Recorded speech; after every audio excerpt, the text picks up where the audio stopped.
Camisha Nicole Hollis was a 34-year-old mother of three from Omaha, Nebraska. She loved going to the gym and worked two jobs. On April 2nd, 2018, Camisha didn't call her mother like she usually did and didn't show up for work. A few days later, Camisha's car was found at a motel a few miles from her home. She was never seen again. I'm Ed Densel, and this is Unfound.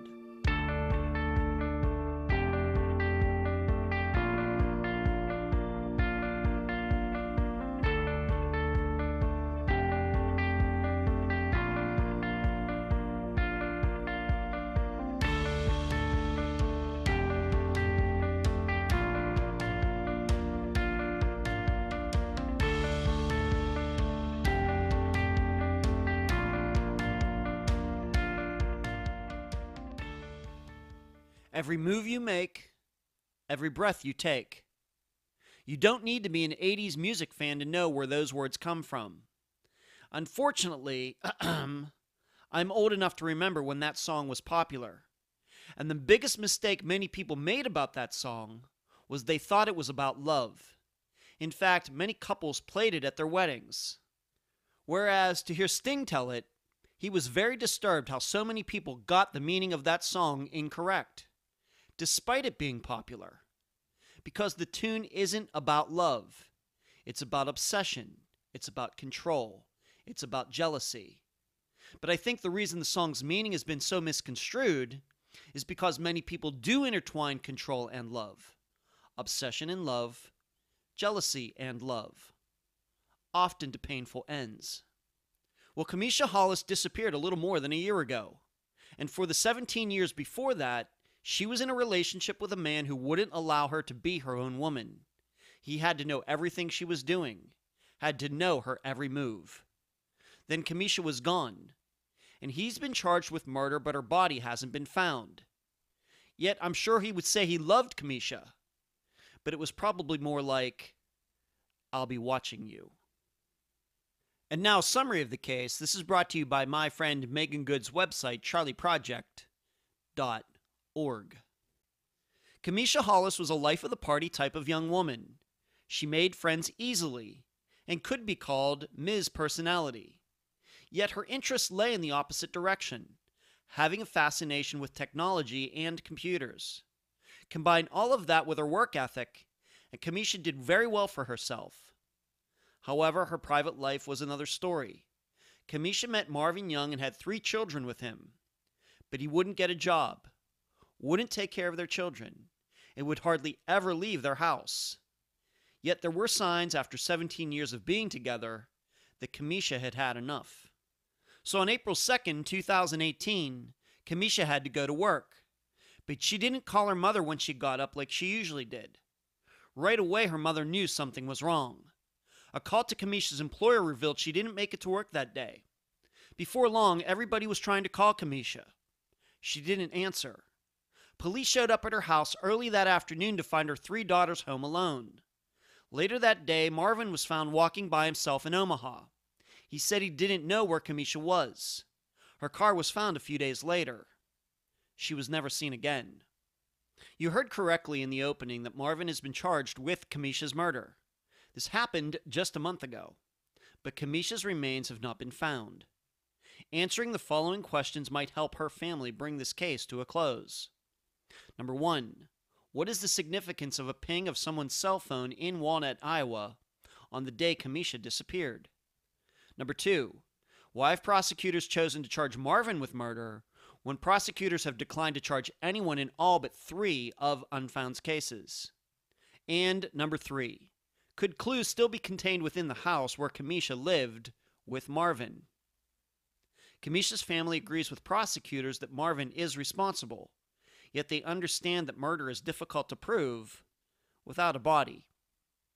The guest for this episode is Camisha's sister, Camisha Hollis.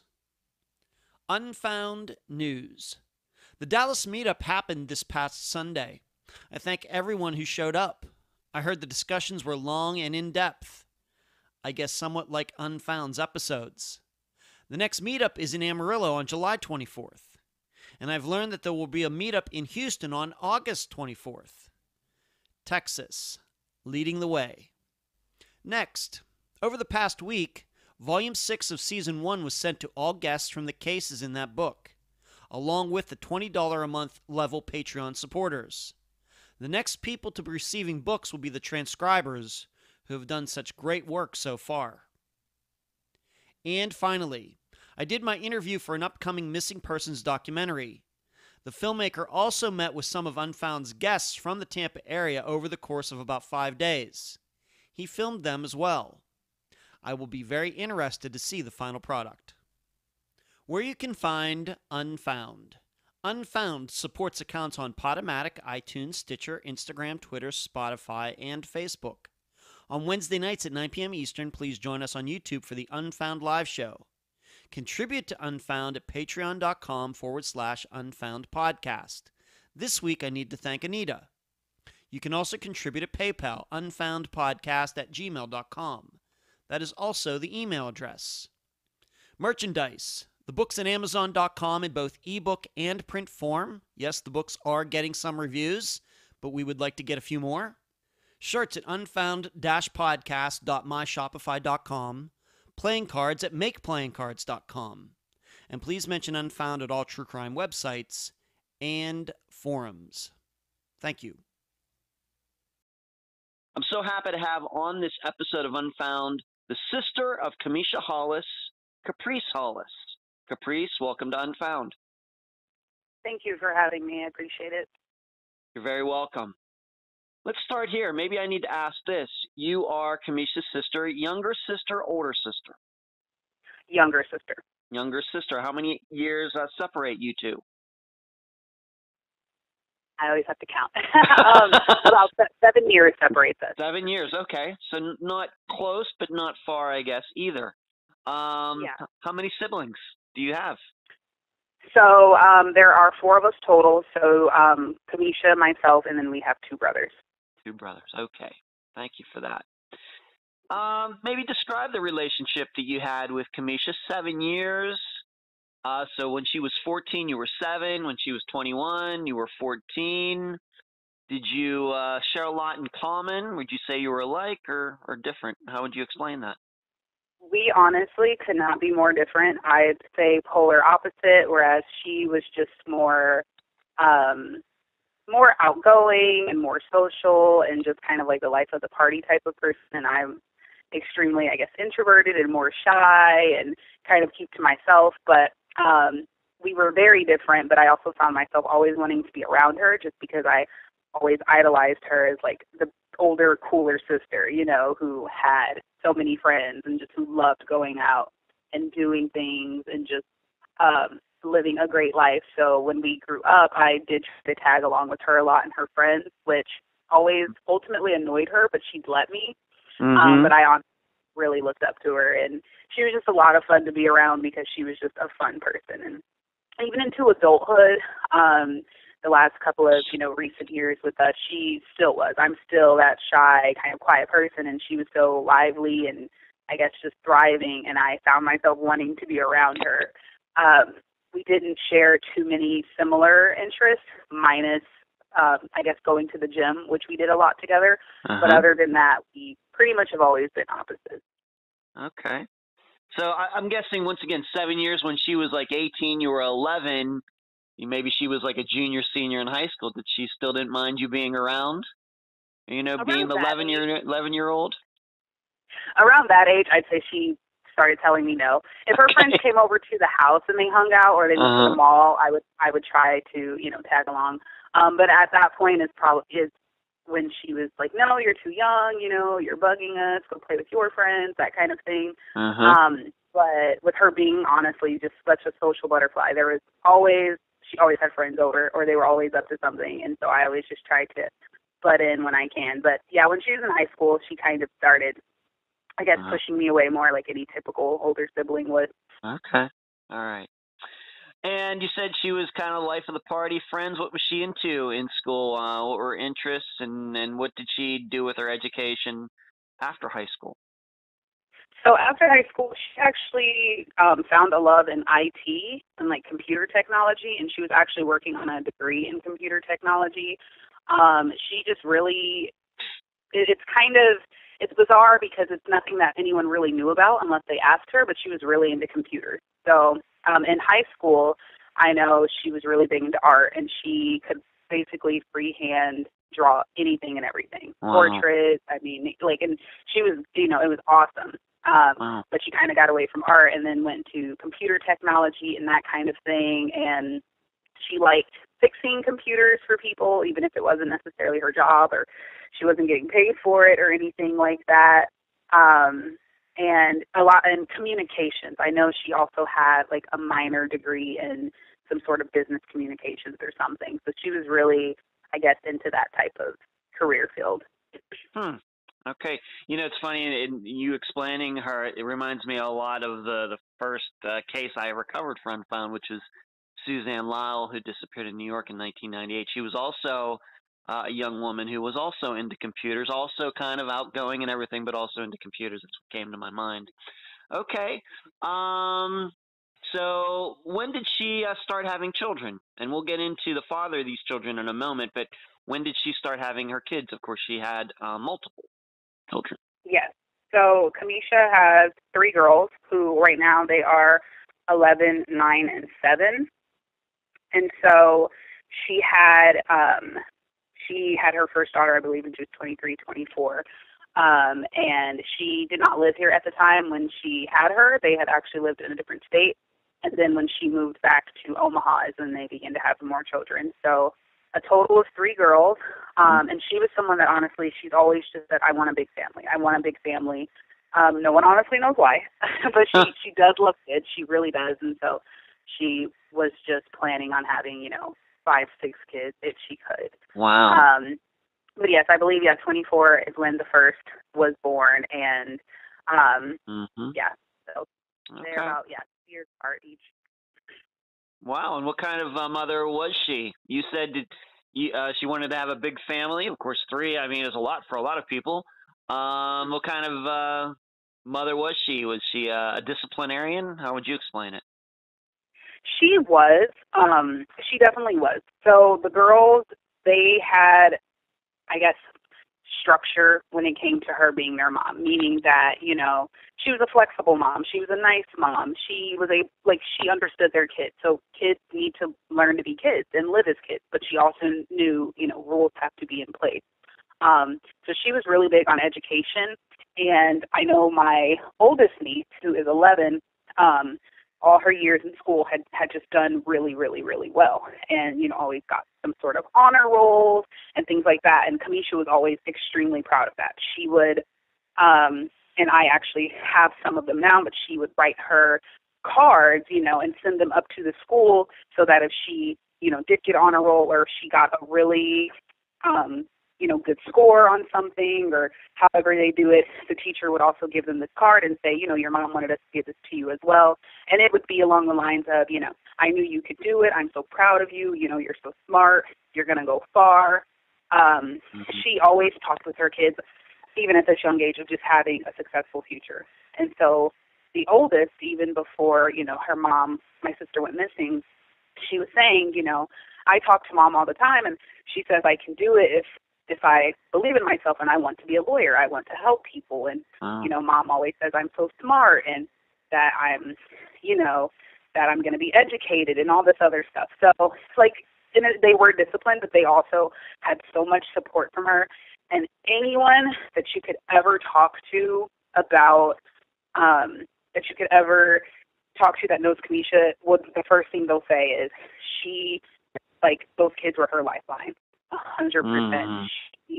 Her whole cubicle at work, I mean, and it's normal. Everyone has pictures of their children, their families at their desks. But I mean, everyone knew about them.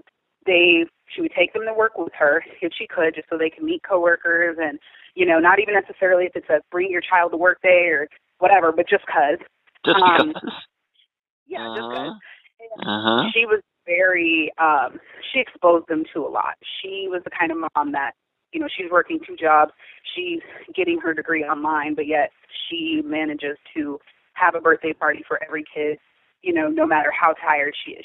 She attends every school function, someone's soccer game, someone's, you know, someone's play, someone's, I don't know, orchestra performance, that kind of thing.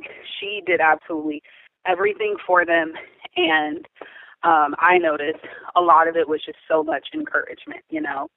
She kind of mom that would come home and, you know, she could work a double, but she's going to be up all night helping them with their homework if that's what it takes to make sure that they pass. She sounded like a very busy woman.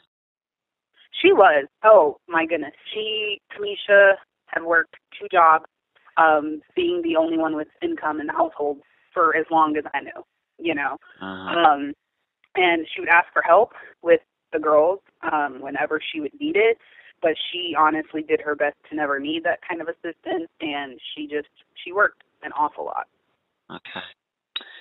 Let's now talk about the father of these children, and of course he's going to play a very, very prominent part in the rest of the discussion, but just in general right now, why don't you tell the listeners about Marvin Young, how he and Camisha met, how long they were together before they had children.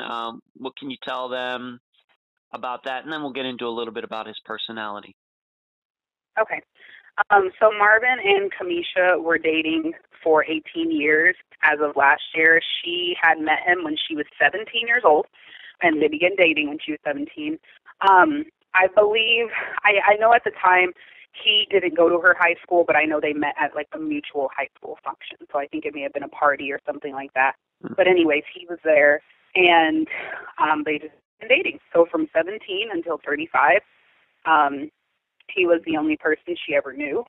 They never got married or had plans to get married that I know of, just stayed together long term and, you know, had their first daughter when they lived in Albuquerque, New Mexico, and moved here and had 2 more kids, and it just kind of, the relationship kind of stayed steady, I guess. Okay, let me ask you this. Being that she was 17 when she met him, you'd only been 10, but probably a little too young to maybe understand that, and I'm not sure how much you were around him anyway, but once you maybe got to be a teenager, and of course they'd be into their 20s, what did you think of Marvin once maybe you were old enough to maybe start understanding the opposite sex? What did you think of him? I honestly did not think he was a good person.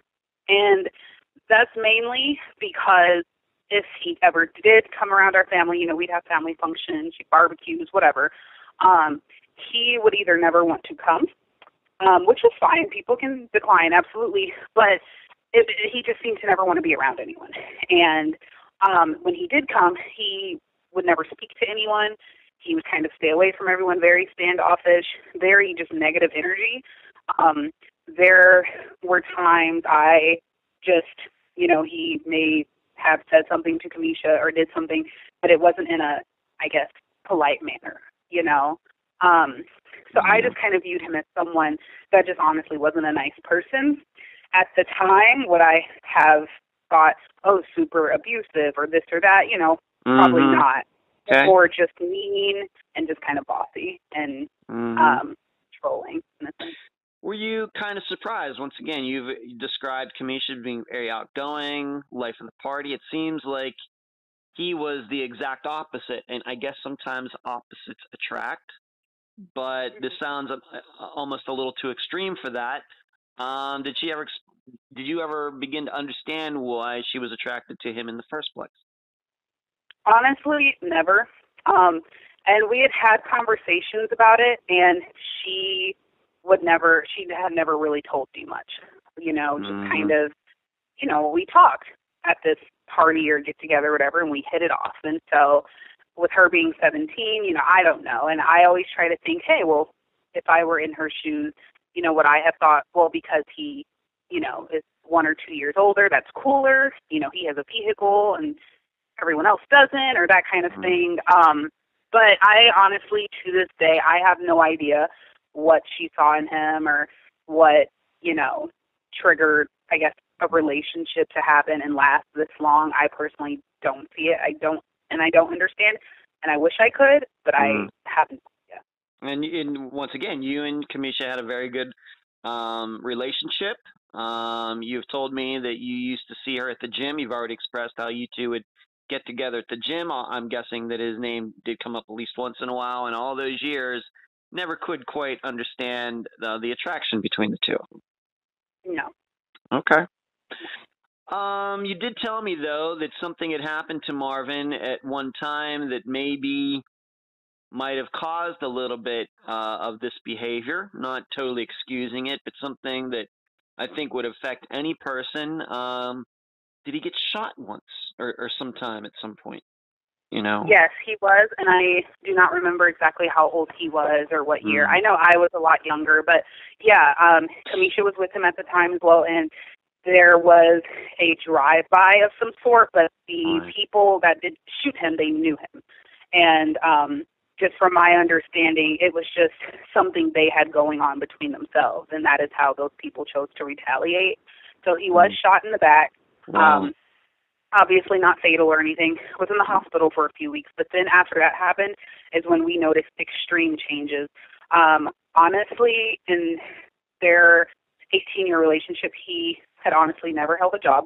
So, but he would at least leave the house and be, you know, just out in the world. And as soon as the shooting happened, basically he closed off completely to the world, refused to leave the house. And of course, the theory is always, well, he was afraid that, you know, whoever did that to him would come back, or, you know, he would always have to look over his shoulder, that kind of thing. Sure. Yeah, things completely, I mean, they went downhill even more after that happened. Do you even remember what year that was? That was while the two of them were dating? They were dating. Do you even remember what year that was? Even a guess? I do not recall at all. I just know I was younger. I honestly could not tell you. Okay. All right, then did you say this was something that was aimed at him, or was he just an innocent bystander in this? No, it was aimed at him, and according to Camisha, she did say, yeah, he knew the perps or whatever we want to call them, and it was just something he had to do with them. You know, and this is just, I don't want to say this is factual because I'm not 100% sure, but just from what was kind of discussed within the family was that it had something to do with drugs, and that he may have told on someone that was either dealing or something, and someone went to jail, and then friends or other people retaliated for him telling on this other person. Okay. Okay, please, continue, please. Oh, no, and that was told directly to myself and my mom by Camisha. So she, you know, and she was with him when he was shot. She was the one that called 911 for help. So she was the one that told us. He was familiar with them, and it was because of something he was involved in, and he opened his mouth, and they didn't like that. But Okay. Okay, and to your knowledge, once again, to your knowledge, I'm not expecting you to be an expert on these types of things. Do you know if these shooters were ever caught? I do not believe so, no. Oh, okay. Is it your understanding that he probably knew who did shoot him, though? Yes. Okay. Yes. According to Camisha, he knew who they were. Okay.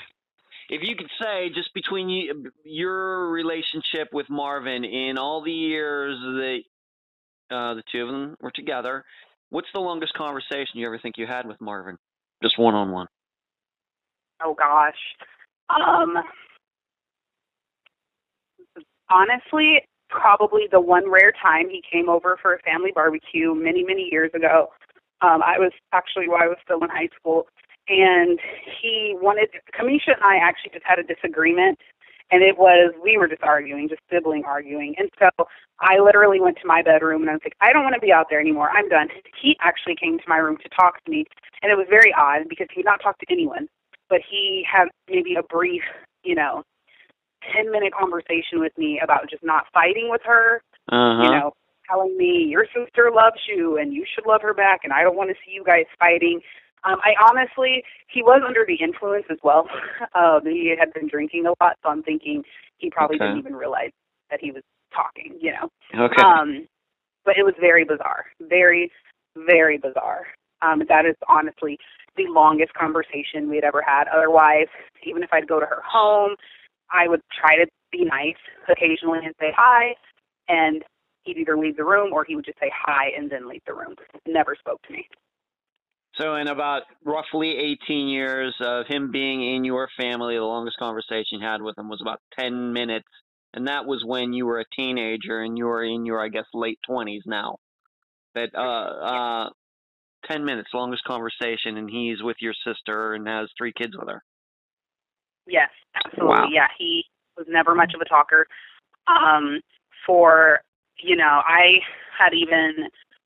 When I was younger, and I don't remember the age, but I had lived with them for a portion of time in their apartment in Council Bluffs, Iowa, many, many years ago. And they actually, he wouldn't speak to me much then. And it was just kind of awkward because I lived there. So if I maybe initiated a conversation or would say something, I could get one-word responses, but we never actually talked. In the 18 years I've known him, I can tell you I've never even sat on the same couch as him or opposite of him and even, like, looked him in the eye. We were just literally, he's not very approachable at all. Okay. What was the rest of your family saying about him? Once again, if you can say, this would be other people's thoughts and feelings about him. Of course, you have 2 brothers. You have parents or other, aunts, uncles, whoever that would run into him. Once again, just in general, and we're going to get into the more finer details of Camisha and Marvin's relationship here in a moment, but he was the same to everybody, not just you. Everyone hated him, honestly. Okay. Most of our family, they are all in Louisiana. And so we've had numerous cousins, uncles, aunts, basically the entire family always telling her to leave him. And a lot of opinions were just based around, they say, well, he can't speak when he comes around people, or he just stares at everyone. He's very negative. He's very standoffish. The same things I observed when I was younger, and just a lot of different things. No one liked him at all. Our family here in Omaha could want nothing more, nothing less to do with him. He was very, very disliked, to where we had a few family members back home that would tell her, if you come visit, he is not allowed to come because he honestly probably will not be safe, because we know he's not a good person. So do not bring him with you. And that was always an issue. That's been an issue basically for all 18 years, honestly. Okay. So no one liked him. Everyone had their own opinions based off their own interactions with him or just seeing him, and he rubbed everyone the wrong way. Okay. All right, let's get a little deeper into Camisha and Marvin's relationship. Now, being that we now know what the outside thoughts of him were, between you just having one conversation with him over the course of 18 years of knowing him, even though you and Camisha were very close. Of course, you just said that other family members requested that he just not come around anymore. Camisha, of course, was always welcome, but she was to leave him behind. This relationship that Camisha and Marvin were in, they have 3 children together. Was it abusive? Any signs of that? Any proof of that? Yes. So the relationship, the last maybe, I want to say, oh gosh, I feel like the last 10 or 11 years for sure, I definitely know it has been abusive. We believe it started after their first daughter was born, when they lived in Albuquerque. She would actually call my mom, so that was 11 years ago. She would call my mom and say she's trying to convince him to move to Omaha so that she has family, because he's fighting her in Albuquerque, New Mexico. Mm-hmm. And so that was the first time I honestly ever heard of him actually, physically fighting her. And so I don't know if it stemmed, after the child was born, or if it was going on before that, but we at least know for sure it definitely was happening when their daughter was first born. So they moved here, and they were always fighting. She has mentioned to me, to my mom, to her coworkers, that she would always just say, he's jealous and he's controlling. I can't go anywhere. I can't have a Facebook. I can't have friends. She really couldn't do anything. And she would call and tell us, he's fighting her, or she would go over to my mom. Every single time things got really bad, she would take the girls, pack the girls, and they would go to my mom's house every single time. I cannot even tell you how many times that's occurred over the last 11 years. So that was typically what it was. And then, of course, he would call apologizing or saying whatever he needed to say. And then, they were back in the same household and the same thing was happening. And so I know from what she's told me, it was very physical and it was very mental, and just a lot of emotional abuse with him, tearing her down and calling her names and always using the kids as a bad thing against her, such as, you can never leave me because these are my kids, and I will hurt you if you leave, or even if you tried, no man would want you because you're a woman that's had kids. You're all stretched out. You're disgusting. He's just very, very, very mean. Oh, my. We would talk about this on the phone a lot, and this has been over the last course of the 11 years. So it seems as more and more kids were born, he got nastier and nastier. And then also used those kids as I guess leverage to insult her or something. And I have seen her a few times beat up. So when she would go to my mom, I'd go over there too, and her cheeks would be busted, her eyes swollen, her lips, bloody, and she was just beat down, And so we've seen it for years, unfortunately. And she never pressed any charges against him, never called 911, nothing. No, and so the few times, there were never ever any charges pressed. So he does not have a paper trail in the sense that there were charges, but there are a few 911 calls to their residences, and she has just never pressed any charges, unfortunately. So there are a few calls that are under her belt, I guess, to say she has called for help, or maybe one of the kids did, but never has pressed charges on him. Wow. So certainly what we could call battered women syndrome.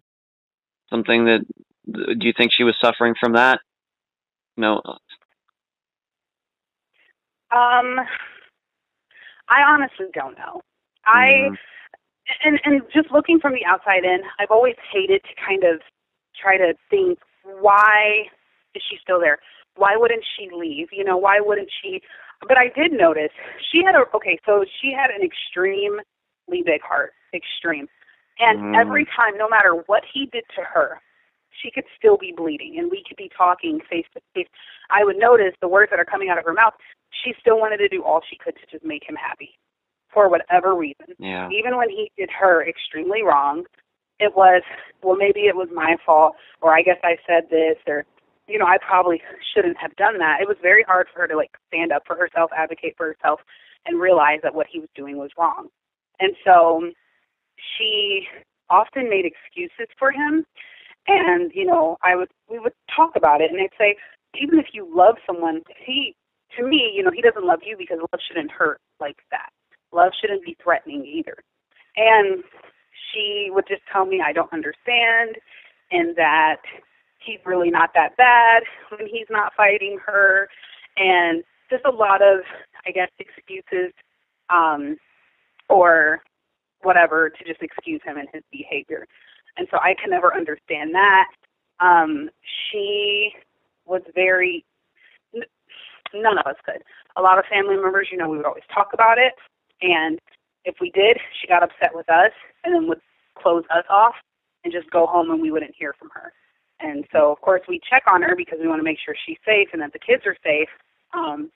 But I feel like she was really conflicted between him and family. And I honestly think with him belittling her so much, saying every day, no one's ever going to want you. I'm the best you will ever have. I'm this, I'm that. Maybe that really got to her in her head. Maybe he's right. Yeah. He is all be with. And I'm pretty sure, too, once that became threatening, that he, it instilled itself in her mind even more now that he's saying, I will hurt you if you leave, or I will take the kids, or, whatever. Right. It just became even more apparent maybe that, oh, okay, I just need to stay here. So I don't know what she was thinking or what was going on, honestly. It's still baffling me. Right, and you, it's not like you were in California and she was in Florida and you never saw her, where you couldn't talk about these things maybe even over the phone, you would see her actually in person, and you're still, I guess the word would be flummoxed, and it's been over a year since she disappeared, and you still, have a hard time putting your finger on the dynamics of that relationship. Absolutely. Okay. Let's talk about how he could be destructive within the relationship. You've given me at least 3 different stories, I guess you'd call them. Let's first talk about what he would do with the phones in the house. So every single time there was a fight, the house phones would always be destroyed. It just never mattered. Or the batteries would be pulled out so no one could make a call. And once the oldest got her a cell phone, which she got one as an emergency since the girls ride the school bus together, he would take her phone, he would have his phone, Camisha's phone. Any working phone was either in his possession or immediately destroyed. Never failed. There was also a big issue with taking Camisha's vehicle, since he has never worked or done anything, for that matter, never needed a car to go anywhere. Well, if Camisha got upset or he fought her or whatever, knowing she's going to leave, she's going to take the girls, go to my mom, go somewhere else, he didn't want that, and I'm assuming because he didn't want other people seeing what she looked like or what had happened. So he would take the car often. He is notoriously known for busting up her cars, so that could mean just blowing out a tire and then blowing out the spare or doing something with that so that she can't leave, keying it, busting windows, just damaging the inside. I mean, whatever he could do to just get under her skin or even prevent her from leaving. Of course, things in the home would just be broken that were specifically Camisha's. And we have to be clear about something. Maybe I know you say this a couple times, but maybe we need to talk about this directly. He did not have a job. He didn't go to work. He didn't earn any money all the years that they were together, even after they had 3 children together. Never had a job, basically just sat at home all day. Basically, and when he would get jobs, I know, and Camisha would vent to me about this, as soon as it was time for orientation or something to actually begin, he just would never go. Or he maybe went, I believe in the 18 years I've known him, there may have been one job, but I believe it was very short-lived. I think like 72 hours, if even that, and that was it. Would never apply anywhere, no matter how much she asked him, so she would do it on his behalf, would never go to the interviews, and if he at least went that far, he would never even show up to begin the job. So for the 18 years, yes, he has absolutely sat down, and his typical niche was reclining back in a chair and playing video games or watching TV. And then once the girls were born, he definitely couldn't be bothered to do anything. So there was still no job, but he also wasn't helping take care of them. He didn't clean, he didn't cook, he did nothing except sit and play video games. And, of course, so she was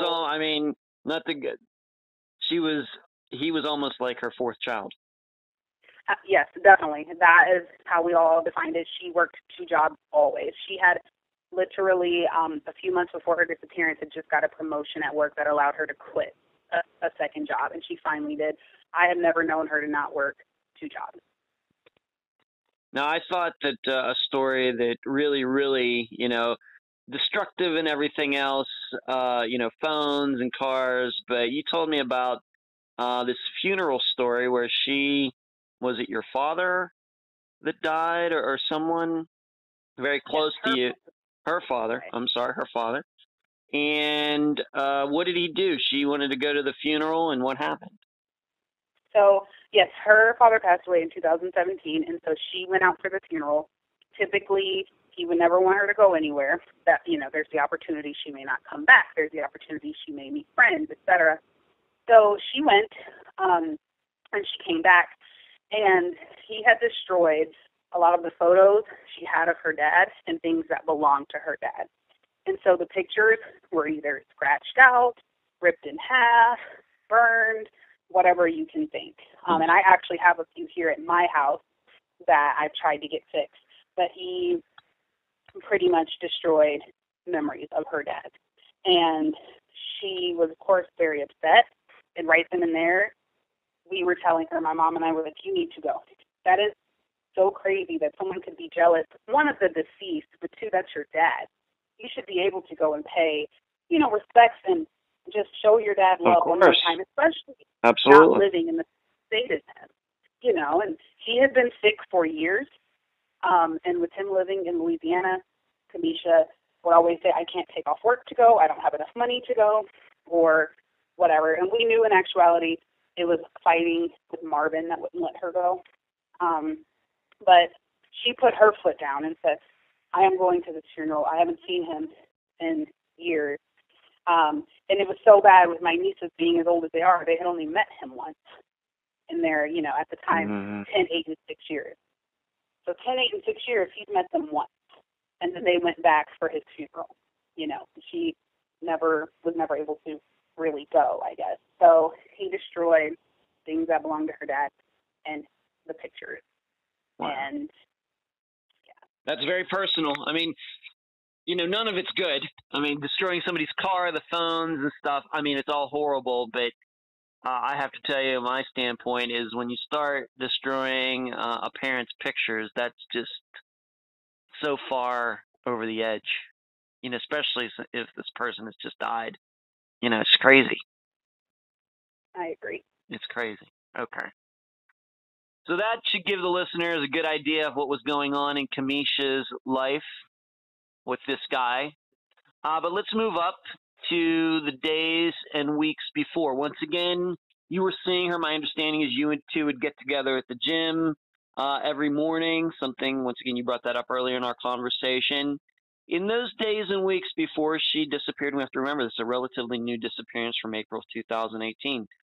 Did you personally notice any changes in her, how she was talking, how she was acting, that maybe she had seen the light, anything like that in those days and weeks before she disappeared? I believe she was actually getting more confident in herself and that she was going to leave him. Or if she couldn't get him to leave, that she was going to leave him. And the reason I say that is because she had just got that new promotion. She was able to quit a part-time job. She was able to do more with her kids, and she was so much happier. And so every time we talked, she said, like the house we're living in, I pay for it. I just got this promotion. Now I can be home with the girls, this and that. And she would say, I don't want to live like this anymore. Mm-hmm. And so I know a few months leading up to her disappearance, she had told coworkers and actually spoke with her landlord about possibly getting Marvin off the lease, so that it could just be her. And she had also told my mom, I'm going to kick him out. I'm done. She went to the gym every single day faithfully, so she had lost weight. So she was really just starting to feel confident. And I feel like a brand new person. And I feel like, also being able to hold one job and one job that paid well was really a boost in her confidence. And so she was miserable sometimes when I would see her. But if we spoke about him, she would say, well, no, I'm done. I can't take it anymore. Like, it's going to have to end one way or another. He's going to have to leave.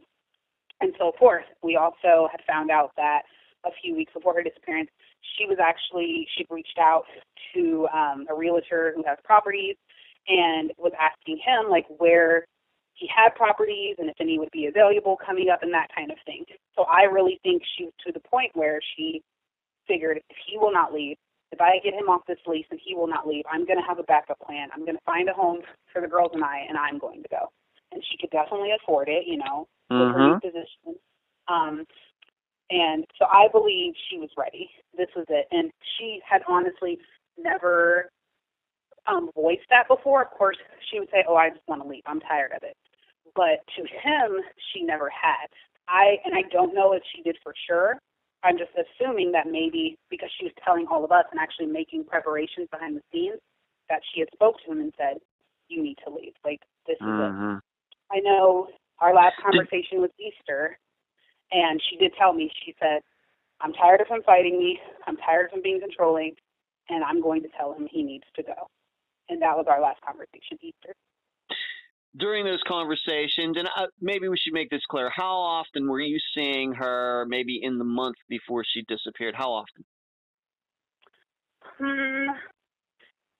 Probably once or twice a week, and that was only at the gym because we had the whole issue, which I can go into if it's appropriate. Yeah, please go ahead. I know where you're going to go with this. Please do. Yeah.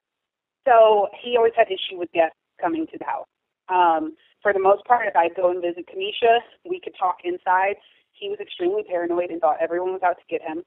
So he would leave the room, but he would always listen to conversations. And I noticed a trend that when I would leave, he would fight Camisha. And she had called me a few times, and it would be, I mean, there wouldn't even be a reason. She would just say, you know, and I quote, he jumped on me and he's fighting me for no reason. And I would just assume it was because I was there. He didn't want her having, you know, relationships or friendships with anyone else, even if they're family. He didn't want her to love anyone. He didn't want her to be able to speak to people. So the house that they were living in when she actually disappeared, I had never seen the inside or even the outside until we had to go clean it out after her disappearance. Mainly because it was so uncomfortable, and I always figured if I go over to see the new house, you know, after she had moved in, or if I go visit, he's just going to fight her because he doesn't want her around anyone. So I never went over. But in the past, other homes, when I would visit her, after I noticed that there was always a trend in him fighting her if she had someone inside, we would talk in the driveway. And so one specific event, my nieces were selling Girl Scout cookies, and Camisha would keep them in her trunk so the girls wouldn't eat them in the house. And I pulled up, we're talking in the driveway, she hands me my cookies, everything's good. A neighbor came out who just happened to be a male, and all he did was wave. We waved back, and he left, and we continued our conversation. So I noticed Marvin, which he often did if she was outside, whether she was checking the mail, mowing the lawn, whatever, he's just looking through the blind, just watching us. So after I left, maybe not even, probably between 5 to 10 minutes later, she called and she's crying, and she said that he started beating on her after I left because he said she and I were trying to entice her neighbor with Girl Scout cookies because we waved. Oh, my. And he lost his marbles. So she said, I'm tired, Caprice, I can't even talk to anyone. I can't, you know, you're my sister, and we can't even have a conversation. No one can come in the house. He, you know, et cetera, et cetera. And so we always had an issue with that. So leading up to her disappearance, if I saw her, it was outside of her home, you know, or so at the gym, or we ran into each other somewhere else, or had a reason to mutually meet up at our mom's. Otherwise, we typically saw each other at the gym because she was there all day, every day. She wasn't at work and that kind of thing. So we didn't see each other that much the month leading up to it, but we were all together Easter for a few hours, and that's when we kind of really started being able to have, you know, longer conversations. All right, so if you went over there, you had to talk in the driveway, and then he would peer out through the window, through the blinds, spying on you. Yeah, just watching. Yeah. And very obvious. Wasn't trying to hide it. Would just sit there and stare. Okay. When you were talking to Camisha, for example, once again, that last month, and maybe she was feeling a little more confident within herself and knowing that that this guy was, you know, keeping her back, you know, holding her down. Do you think that she understood and maybe even said something to her that, you know, if you choose to do this, you know, it's not like you're going to be able to just walk away. You know, he's already violent and everything else. Do you think she understood that? I definitely do. I know we had a few conversations where, and this has just been over the span over the few years, so I cannot tell you exactly when, but when she would say, I know she was scared to leave just because she was afraid of what he would do, or to, you know, what ends he would go to make sure he got what he wants. Because she had mentioned before, you know, he always threatens me if I leave, and I don't want to put the girls in danger. Or even if I left, you know, who's to say he won't come after and try to hurt them? And she would always phrase things that way. And we all know that he would threaten her like that. She has flat out told me, he said, he would kill me before I leave and go with someone else. Mm-hmm. And so I know she definitely knew there were risks. I also feel like maybe that played a part in a sense of her staying, because She felt it was easier to just know where he was at all times and try to keep him happy versus running and worrying about her safety and her kids' safety. But she has definitely told me that he has threatened her and that he has said he would kill her if she left, or that he would specifically put a bullet into her head if, she ever tried to leave. Okay. And So she understood that if she was going to do this and move out, get her own place and everything, that Marvin just wasn't going to sit there and take it. Oh, absolutely. Yeah. Okay. All right. So let's move up to this day, April 2nd, 2018. What have you, of course, you were not there that day, but what have you learned about that day? What was Camisha supposed to do that day? What did happen, etc.? Maybe you could start maybe even the day before. Yeah. So, April 2nd, typically we all had a schedule. So my mom, my sister, and I, it's silliest thing ever, but every day at 6, she called my mom just because. She'd be getting up, she'd be getting ready for work, she'd get the girls' stuff ready, that kind of thing. They always just talk. Even if they didn't talk, it was kind of just like a safety check-in type of thing. And she always messaged me in the morning to plan for our gym schedule for the day or for whatever, So as soon as my mom did not get that call at 6, she was calling me because she said something's not right. I mean, this has been years. She has not called me. And I said, she has not messaged me either regarding the gym, which, again, sounds silly, but that was just our routine. And so we both are calling her phone. Now it's probably, it's 7-something in the morning, close to 8. We're both calling nonstop, and it's just ringing and ringing and ringing. And so I said something's not right. Well, I had to get into work, and I wasn't able to call out or anything. My mom had the flexibility to be able to kind of shift some things around. So around, I don't entirely remember the timestamp, but it was definitely between maybe like 8:30 and 9:30 a.m. April 2nd. She actually went up to Camisha's job because she couldn't get anyone on the phone, and she wanted to see if Camisha was at work. And they told her Camisha did a no-call, no-show. Wow. She never has done that. And mind you, she also worked at that job for 7 years, and they said she's never done this. So that was a big red flag, of course. And my mom's like, she's not answering. She's not at work. She wouldn't have overslept, or she definitely would have woke up by now.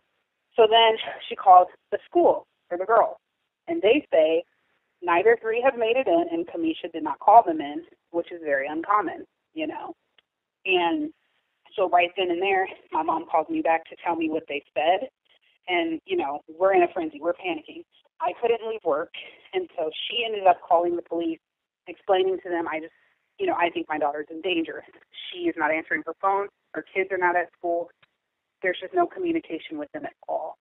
And so the police end up meeting her at the home. And when they get there, they're knocking. No one's answering, of course. And then once the girls heard my mom's voice, I guess they began to just kind of make commotion in there, just letting the police and my mom know, okay, they're in there and they're safe. So once they were able to get the door open, that's pretty much when the girls were just like, we woke up, mom and dad in the car, both gone. And my mom was actually the one to notice, of course, too. Only the house phones were there, but she noticed, okay, batteries are taken out. So her immediate indication, she said, he fought my daughter and probably killed her because these batteries are out. He didn't want anyone calling for help, and where would Camisha be, So the police, so just to clarify this, just to make this clear, she calls the police. Police go over there. When they get there, it's just the 3 daughters are there. Of course, they're very young. But Camisha's not there. Marvin's not there. The car's not there. Yes, exactly. Okay. What goes on from there? And so from there, the girls are taken, of course, and they're taken to a facility where kids usually are if they have to be, taken out of certain situations. And so from there, they're just interviewing the kids one by one, and then my mom, and that kind of went on the entire day. And so once I got out of work, they actually had my mom and I come down to the police station, and for us, they just did your basic, DNA swabbing and everything like that, and asked us basically the last couple of events regarding Camisha and Marvin leading up to April 2nd to see if we knew anything or if we thought they would have went somewhere, that kind of thing. So the rest of the second pretty much was everyone interviewing and telling them what we, what we thought or what we knew and that kind of thing. Were they trying to? Were you? I'm guessing, but I just need to ask this just to be clear. I'm guessing that people, yourself, your mother, others, were trying to call Camisha on her cell phone, and if you even knew Marvin's number, was anybody trying to call him? I did not know his number, and I do not believe my mom did. So I am not sure if anyone did. That I'm not sure about. We all called Camisha. Even up until that night, it's 11 o'clock at night, April 2nd, I was still calling her nonstop, messaging her on Facebook, text messages, everything. And, of course, her messenger had said she was last active the night before, so around, p.m. or so, April 1st. And so, yeah, we were calling, all day, all night. Was it ringing or was it going straight to voicemail? How do you remember it? Yeah, no, it actually rang all the way through, okay. As if, someone just wasn't answering the phone. So it was definitely turned on at that time, and it would just, the 3-4 rings until the voicemail. Okay. So April 2nd, that's what happens that day. The children are taken away, put in the safe care of somebody. They're, of course, unharmed, but they have their own story to tell, and we'll get to that in a moment. But the way your mother was there, were there any signs of violence in the house? Did she get to walk through the entire house, or did the police keep her outside? What did she tell you about that morning when she finally did go over there? Yeah, so my mom did tell me she was not able to walk through the house. The police said no. And I know they had ended up calling up for their backup, and then, everyone gets there and they're searching around. She was pretty much restricted to the living room, which right when you would open the door, that's where you walked into, and that's where the girls were. So, but according to my mom, things were moved around, or I guess disheveled looking, so maybe things were knocked down, the couch was moved. Her biggest indicator was the home security cameras were turned over. So, they were face down. And so her biggest indicator was the phone batteries out and the camera face down. And a little bit of furniture moved here and there, but she didn't get to walk around anywhere else, and so we're not even sure how anything looked because we were only able to clean it out about 3-4 months later. Right. And by then, everything had already been. Right. But most important, what's usually most important in these cases is that first arrival on the scene. Especially, I'm guessing that if the police weren't there, I'm sure your mother would have gone through every room, every closet, the bathroom, everywhere else. But when the police are there, they're usually going to restrict it, especially if they believe maybe a crime has been committed. So your mother did not get to go through every room of the house. No, she said she was only able to view the living room. Okay. And she was with the kids there, and then they were all okay. They all had to view. So. Okay. So Marvin and Camisha are missing, as is the car. So to take for granted that they are in the car. She's not answering her phone. I'm not sure if anybody knew Marvin's phone or not. We're not sure if anybody tried to call him or not. But Marvin did reappear. Why don't you tell the listeners how that happened, and then we'll move on to the rest of the case. When did it happen? Where did it happen? Yeah, so later that day, April 2nd, he was found shortly after 5 p.m., actually just walking in an area downtown. And according to police, he was easy to spot because he just looked incredibly disoriented, and he was just kind of all over the place on the sidewalk. So I'm not entirely sure what he was doing, but he drew enough attention to himself for them to recognize, they were looking for him. Huh. And so according to them, of course, they get out, and he was resisting arrest, incredibly. They had to have multiple officers take him down, and he just, according to them, he was very disoriented, but he just kept shouting, "Where's my kids? Where's my kids? Where's my kids?" And then they ended up bringing him in, and he had a lot of trouble that day. When he was brought in, he busted up their interrogation room, and he kept threatening the officers, which this was also reported in several news outlets, saying that he would be extremely happy if he could break their necks and break their noses. Wow. Yes. Mm-hmm. So And this all took place on April 2nd. When they found him on April 2nd. Did your family know? When did your family find out that they had tracked him down? They had called us. I'm not entirely sure. Honestly, now that I think about it, I'm not even sure if we had found out that day or if it was the next day. Okay. I know my mom was the one that actually called me, and she said, they found him. And I said, where? And then she told me, just downtown. And so I think maybe she either called me later that evening or it was the next day. I honestly don't remember, but I was just aware that he was found and taken in by my mom. They had called her to let her know. And then we learned about, all his behavior and just that he was freaking out. Okay. So the way you understand this, and this is, I should say that I don't know if this is luck or just good police work, because, in the business that I do, missing people, it's very unusual for somebody just to happen to be seen walking down the street, whether it's a missing person who is then found or a suspect that they're looking for, a person of interest. But that sounds like that's what happened in this case, that there were just officer or officers on the beat in their squad car riding around. They maybe have a picture of this guy, and there he was. Yeah, exactly. Wow. And they just tell us, they just say, because he looked all sorts of out of it. I don't know if he was walking weird or if he was being just super, animated to where they looked. They're like, what is that guy doing? So they just said he drew attention to himself. Okay. I don't know. What area of Omaha was this? Can you maybe give a cross street or something like that for the listeners? Yes, he was exactly found on 24th and Evans Street. Okay. Okay, and how far is that from where they lived?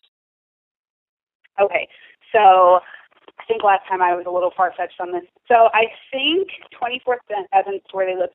By car, I believe maybe at the most, I want to say, I know I had it wrong last time, so I don't want to. Approximation, I'm just wondering if he was right by the house or if he was, I guess what I'm asking is if he was planning to walk home. Is that a long walk? Is that a short walk? 24th and Evans, and they were located around 56th and Hartman. I'd say probably by car at least maybe 10 or 15 minutes, so it would have definitely been a little bit of a lengthy walk. Okay, it would have been. Maybe. Yeah. Okay. And is it your understanding, once again, I know you weren't there when they found him, was he walking in the direction of the house or was he walking in the opposite direction? Do you know? I don't know, but just based on his location, 24th and Evans, and then just where their house was, he was heading, I guess, in the correct direction to go north, which they lived north. So he definitely could have made it home from his placement, but according to, police telling us anything or anything that I know, I don't know if that's where he was headed. Okay. All right. And when they got him, like you said, he resisted arrest. Is it then my understanding that they were putting him under arrest when they were charging or something? Or, I mean, how would you explain that? And so that, I'm not entirely sure if he was being arrested at the moment. I know they did want to bring him in for questioning. And to my understanding, that is just when he began to become irate and kept repeating, where are my kids? And I know nothing about Camisha. Where are my kids? I know nothing about Camisha. And I'm not even sure if they had asked him anything about Camisha's whereabouts at the time, but that's just what he kept repeating, and he did not want to come in for questioning. Okay. All right. So you don't know. It might have just been the officer pulled up, hey, we're looking for you. Would like to give you a drive down to the police station. Can you get in the car? And that's when he resisted, or it could have been that they were going to charge him with something, and that's when he resisted. Either way, he didn't go along with them. No, not willingly. He was very upset, and yeah, he just kept saying, I do know, I believe they mentioned to him that they were looking for both parents because the girls were left alone. And so they told him, well, we found you, we'll at least need to bring you in to question you about, and then he got really upset. So the police find Marvin, he puts up a fight, they bring him to the police station, he continues on there, tearing up the interrogation room, and some of these things are public knowledge already, and I think some of them even get specific as to what he did there. But, of course, the car was still missing. Of course, Camisha is still missing, but the car was eventually found. Where was it found, and when was it found? So the car was found April 5th, so about 3 days later, April 5th, Thursday, at the 402 Hotel, which is located on 24th and Douglas in Omaha, Nebraska. And so I was actually down at the police station interviewing again, and we had actually, during my interview, they had got a call from another officer saying she was the one that actually spotted the vehicle, and that, you know, she was just calling to let them know, and that she was going to have a tow truck come get it and bring it in and that kind of thing. Okay. And is that near where Marvin was found walking? So it was actually not very far. I would say it was honestly maybe between 24th and Evans and with the Evans Tower, which is what he was standing in front of, in the hotel. I believe it was about like a 7 or 8 minute, or actually that 7 or 8 minute drive, maybe way longer to walk, but definitely not extremely far. So. Okay. And actually kind of a straightaway. Yeah, you could walk directly from the hotel and just stay on that sidewalk and make it down to where he was actually found. Okay. So, all right, and I guess we're to understand then that with Marvin, of course, we know he put up a fight, and we know he's not very talkative anyway. He did not lead them to the car. It was up to the police to find it. Yes, the car was just randomly spotted. Okay. And do you know what condition the car was in? We know that Marvin liked to bang it up and flat tires and the rest of it. What kind of condition was it in? I do not know. We were not told anything, and there was a picture that I had got of it, that someone had sent me of it actually on the tow truck. The only thing noticeable was that it did have a donut on it, which we know it did not have April 1st on Easter when she was in it. So I'm pretty sure, and according actually to her older daughter, that donut was put on in the middle of the night because of Marvin taking the vehicle and smashing the tire. Okay. And yes, we're going to talk about what the children had to say here in a bit. But, okay, so the car, it's found, it's put up on a tow truck. We know that this case is a little over a year old, year and some months. Anything to your knowledge in the car that there was any sort of signs of violence in it, once again, to your knowledge? Nothing to my knowledge, no. We have not heard anything about the car at all. Okay. Now, there was a camera, luckily, at this hotel where the car was found. What did the video show when the police got the video as well? Yeah, so on that video surveillance, it shows Marvin pulling in the car and parking it. He is the only one exiting, and then he grabs Camisha's purse from the back seat and then throws it in the trunk and just walks away. And that's all it catches, but it only catches him being the, only occupant in the vehicle. He has her purse, tosses it in the trunk, and then he walks away. Okay. Do you know when this video was shot? Was it like, of course, we know that he was discovered sometime on April 2nd. It sounds to me like it was during the day, meaning the sun was out. It wasn't dark yet. Being that an officer could identify him would lead me to believe it was during the day. Was this video also shot during the day? Have you seen the video?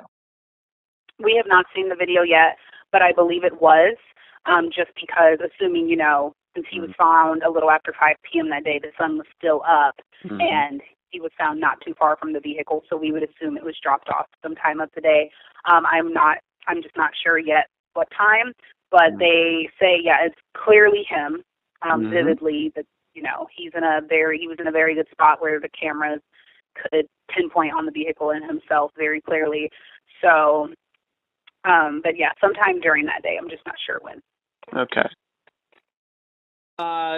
So it could be, once again, this is just a little theorizing, conjecturing, that possibly he pulls the car in there, throws the purse in the trunk, walks away, and then it's later when the police officer identifies him. Could have been right after that, or it could have been many hours later. You're just not sure.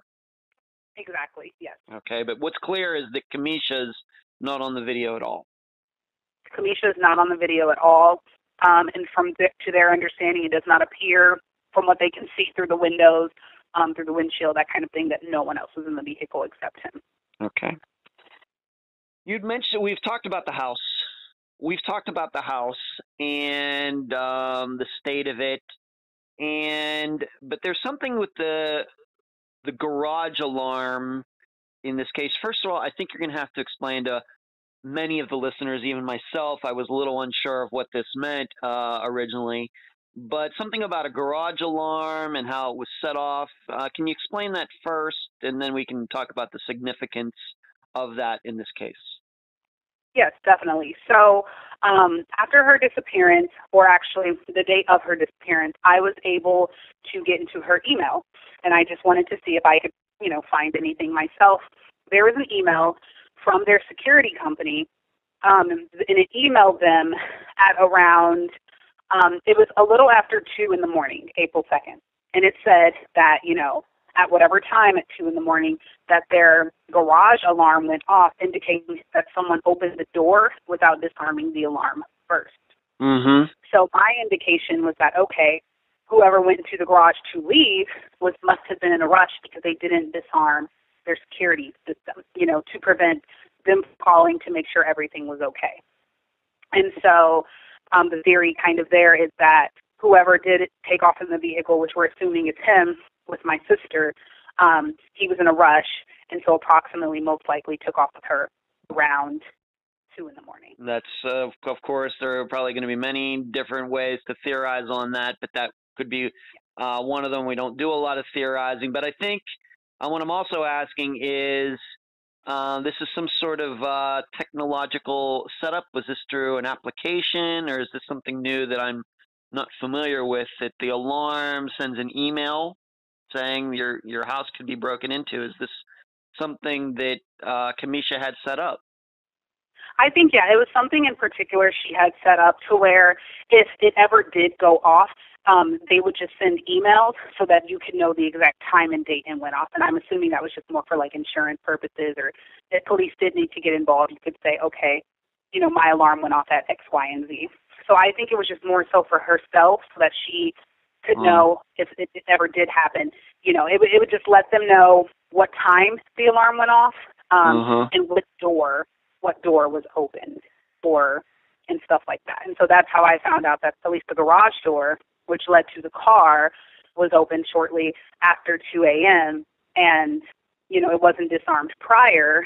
So whoever it was forgot it was armed or was in a rush or, that kind of thing. But yeah, she had it just emailed sent to her whenever it was. All right. So I guess what I'm saying is this is a garage door alarm that is hooked up to the internet somehow. Yes. Yes, she had a full, so she had her home cameras in addition to like the door sensors. Everything was hooked under one company. Okay. Very good. Me not being a homeowner, I guess that I'm unclear about things like this. Okay. And I'm going to guess some of the listeners maybe don't know that as well. We all know, of course, about house alarms and everything, but this is one that's hooked up to the internet that alerts the homeowner if something happens. And I think even there's like video cameras that if there's motion, they'll come on and you can watch on your phone as well. Now that I've looked into that a little bit. Okay. To your knowledge, had that alarm ever gone off in the past, being that you were able to get into her email? Did you see any other times when that alarm had gone off? Never. No. Never. No. And I'm not entirely sure how long she had it. Mm-hmm. I know that I don't think they have had it very long, at least the security cameras. Actually, April 1st, she was showing them to me. She was excited, and she said, look, we just got cameras installed. And she was just showing me how she could see her living room and the front door and that kind of thing. So I don't think they have the system very long, but there was nothing else in there indicating that it ever was activated while it was armed, except that day. Okay. I do have to ask a question because I know the listeners are thinking of it right now, and this is not to be smart, but being that Marvin was always home, he didn't have a job or anything, what would be the use of having an alarm system if somebody was always home? Honestly, I have no idea. I would say, if anything, because of his paranoia, because he just always seemed to think someone was out to get him or talking about him or something else. I have no idea, to be honest. Okay. When she got that, she didn't just come right out and explain why she got it. No. Okay. All right. Now, you mentioned before there were security cameras, I guess, inside the house. You said that they had been turned down. Let's talk about that a little bit more. How many security cams were there? Were there ones on the outside of the house, on the inside? How many? So there were only two that I was aware of, and those were the two she showed me on April 1st, and they were located inside. So one directly was in the living room, and another was facing one of the doors to exit outside. She showed you these the day before she disappeared? Yes, she showed me, and oh my gosh. We were sitting, when we were having dinner, and she said, look, we just got cameras installed, and see, I can see my living room and my door if anything ever happens. That's what she told me. Okay. Now, with these security cams, did they record on a computer, on her phone? What is your understanding regarding this? I am honestly not sure. I know she could just do like a live view on her phone. I'm not sure if it actually recorded though to where she could view it on her phone or had the view from, the computer or anything like that. But she could definitely view them at any time from her phone. Okay. To your knowledge, though, to this day, has anybody talked about any videos from this cams, even though I understand that they were turned down, they weren't pointing at anything by the time the police and your mother got over there, but any word on whether they were able to find any video anywhere that these cameras recorded? I have asked police, and they will not disclose that information to me. They just, okay. They won't disclose it to me, so I don't know if they had anything on them or not, or if they did not. Okay.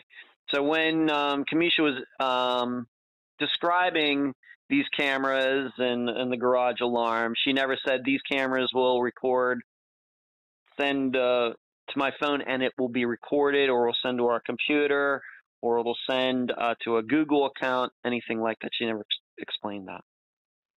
No, she just, she was just excited to show me the live view. Okay. But once again, I know you weren't there, but your mother said that both of those cameras were turned down so they wouldn't, I guess, see anything, quote unquote, see anything.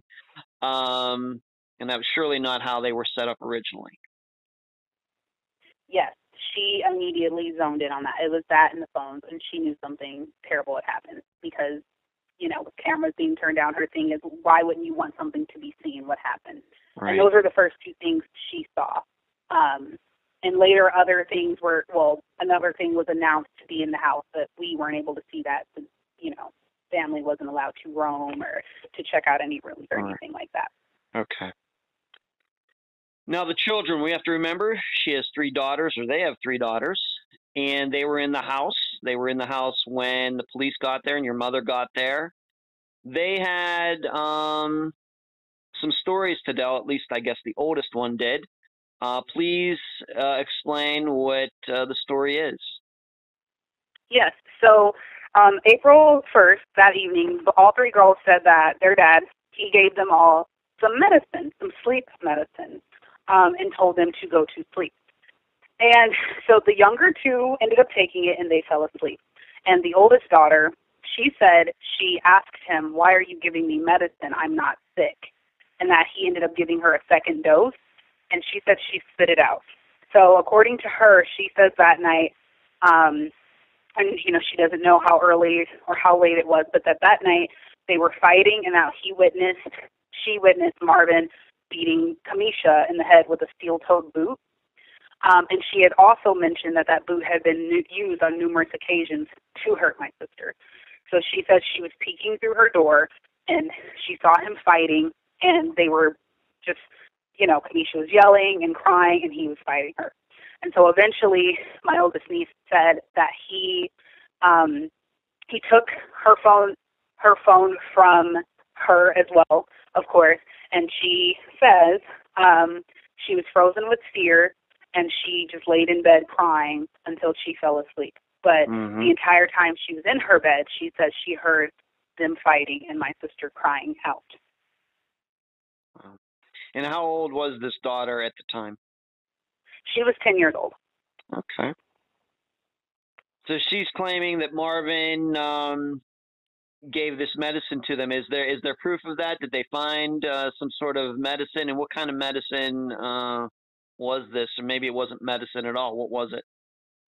Yes. So when they actually went in, detectives, they said what they found that they were given was something specifically called sleep time, which is just similar to, I guess, a melatonin. And it just says on it, of course, should not be given to children under 12 years old, but that's the only medication that they found in the house to making someone go to sleep, and I guess that was actually out. So I believe that they think that is what he gave them. Mm-hmm. Okay. And I'm guessing, not to get really, really technical on this, did they ever do any tests on the children to show this, or did they just take the daughter's word on it?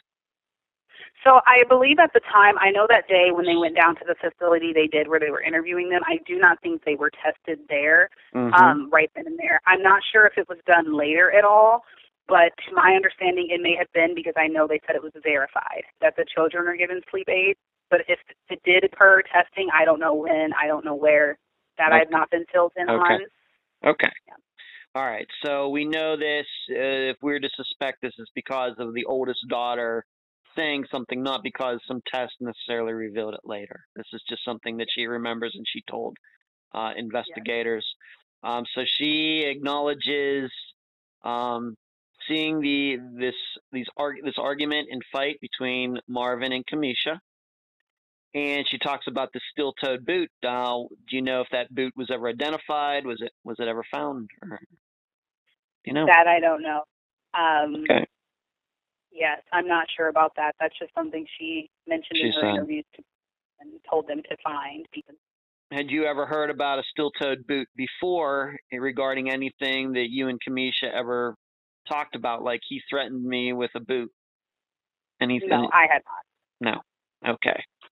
So the children have this story, could seem to go along with Camisha's disappearance. Of course, then we also have the cameras being pointed in a direction where they couldn't film anything that would be meaningful. We have this garage door alarm that went off at approximately 2 in the morning. A lot of signs here that point to something very suspicious. You said that you had gotten into Camisha's email, and you told me that she was keeping a kind of journal. Why don't you tell the listeners about that? Were you aware of this, and what did it say? Yeah, so that when I got into her email, when I initially saw the email about the alarm going off, I went to her draft, and she had a few drafts saved, and there was no recipient, so they weren't. I think she was just saving it kind of like as an online diary, or so she could, be her own voice in case she couldn't one day. She had saved and dated a few of the fights they've had when things had gotten really bad. And so I read through a few of those, and the most recent, and I can't tell you how recent it was to her disappearance, but it was maybe a few months before, and she had said verbatim that he threatened to put a bullet in my head and kill me. If something happens to me, arrest Marvin Young and save my girl. And so that obviously stood out to me right away, because I'm going through these emails and I'm thinking she was so scared, but yet I feel like she was thinking my life really is in his hands. I at least have to have some way to, stand up for myself and hopefully let them know everything that my family or whoever will say is true. And so, yes, a lot of those messages were all very threatening. A lot of them were basically, he said he will shoot me. He told me he will, he'll kill me. He'll snap my neck, that no one would ever want me. And if he can't have me, no one can. It was just kind of like a spiel of those. Mm-hmm. But the last one directly was that he said he would put a bullet in her head. And so if something happened to her, to please find him and arrest him. Okay.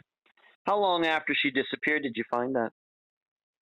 So I actually was in her email the same day. Wow.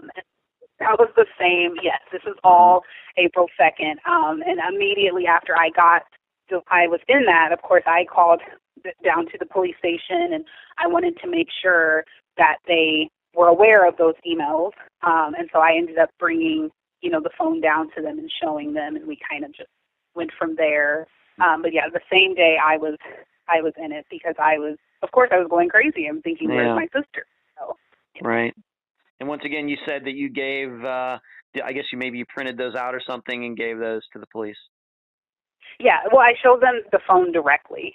Oh, okay. It was pulled up. Yeah, and then we went from there, and they did confirm that they had already got in to her accounts and that kind of thing, but they still wanted to see what I had as well, so I brought it down.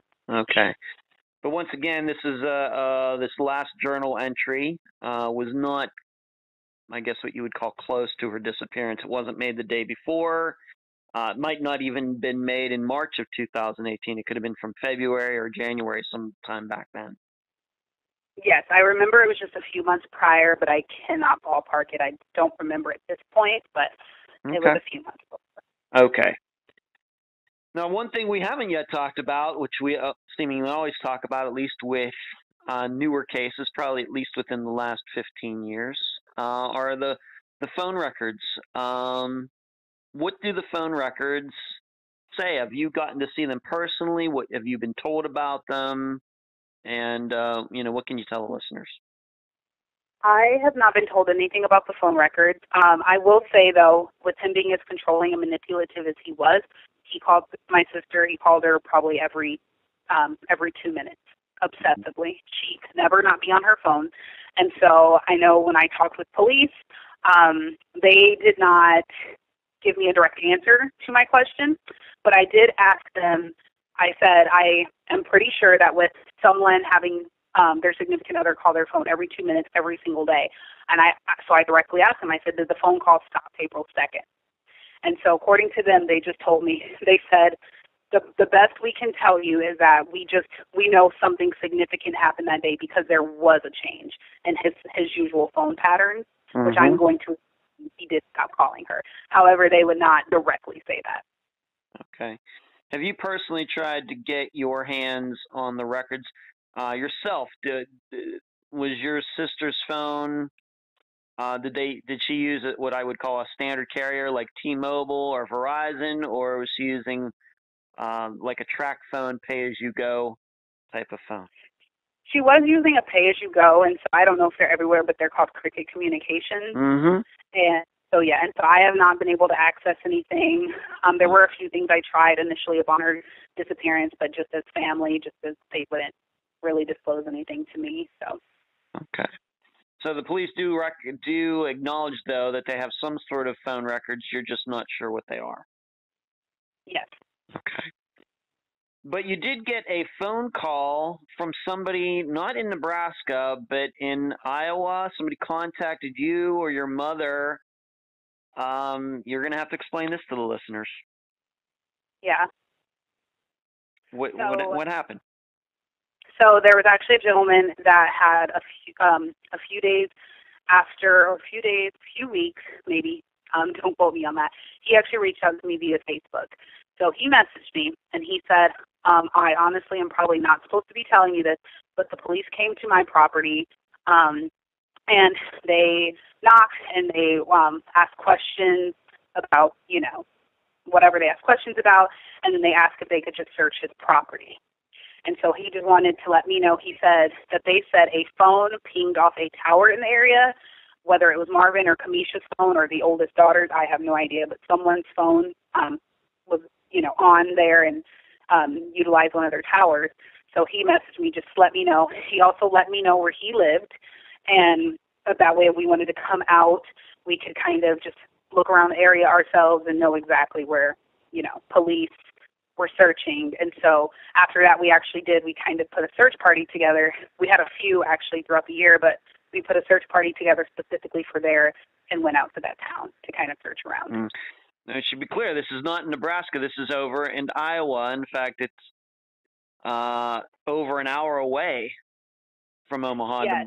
It's of course, Omaha is fairly close to the Iowa-Nebraska border, and this was a place over in Iowa that this guy called you from. I really respect that guy doing that, but to your knowledge, did Marvin or Camisha have any connection to this area at all? I honestly confidently want to say no. So they lived in Council Bluffs, Iowa for a portion of their life, which is nowhere near the little town, though, where we went. So in that town being only farmers, a population of maybe 300 people, if even that. So very, very small place and literally just farmers. So I would not think either one of them would have connection there to anyone for any reason. But it is very rural and it's just open and it's just land. And so to this day, I'm more than sure Camisha knew no one out there. If he did, not 100% sure, but with them also living in Council Bluffs, they did live in Iowa for a period of time. So I don't know if maybe one of them were familiar with that part just because or anything like that. Okay. So we could put down the course of events to the children are given the sleep aid. The oldest one hears this argument between Marvin and Camisha. Of course, Camisha goes missing. We know about the alarm. We know about the cameras in the house. We know that he parked the car at this motel in Omaha, but not close to where they lived. And then, of course, he was found walking the streets, and we know the fight that he put up against police. But somewhere in there, between, I guess would say between the alarm going off and him being found, somebody's phone, Marvin's phone, Camisha's phone, the oldest daughter's phone, pinged over an hour away in Iowa somewhere. Yes. There were pings there, and then specifically another place called, Plattsmouth, Nebraska, which is where they initially, and sorry I did not mention this earlier, which is where they initially searched for her. That, according to police, they just said, we have reason to believe she's here, based off of, our searching and phones and things like that. And so where they specifically went was actually a wildlife park called Schillings, and they're still out there to my understanding, but initially that was for weeks and weeks. The Missouri River and another river called the Platte meet there, and they separate there. People can actually drive their vehicles up into the river. There's really nothing holding you back. And so they originally, when they were searching there, they were telling us they have high reason to believe something significant is in the water, if not Camisha. They wouldn't tell us why. They wouldn't tell us what they thought was there, but they just believe that was a really important hotspot, I guess. And so yeah, between Walnut, Iowa, and Plattsmouth, Nebraska.